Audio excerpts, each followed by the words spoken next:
नरवाल शेख हसन रजा से आस्ताना आलिया गौसिया कादरिया कोटली प्लाट शरीफ नरवाल में पीर सैयद आतिफ हुसैन शाह गिलानी, पीर सैयद डॉक्टर यूसुफ सैफ गिलानी, पीर सैयद आसिम शाह गिलानी के ज़ेर एहतमाम परचम कुसाई की तकरीब का इनेकाद किया गया, जिसमें पीर तरीक़त रहबर शरीयत पीर सैयद हसनैन शाह गिलानी आस्ताना आलिया औरंगाबाद शरीफ नरवाल की मरूफ शुमार शख्सियत सफ़ी यामन शेख मोहम्मद हसनैन रजा, अलामा प्रोफेसर ज़हीर अहमद जलाली, पीर मोहम्मद नदीम खालिक रजा नक्शबंदी, सीनियर सहाफ़ी उस्मान मुग़ल, आमिर मलिक, शेख हसन रजा और चौधरी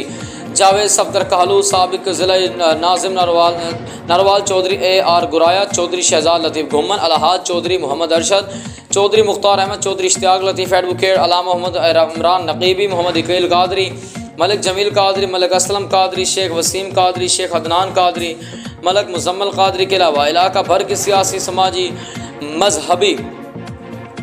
शख्सियात ने शिरकत की। तकरीब के अख्ताम पर पीर तरीक़त रहबर शरीयत पीर सैयद आसिम शाह गिलानी ने मुल्क और कौम की सलामती के लिए दुआया कलमात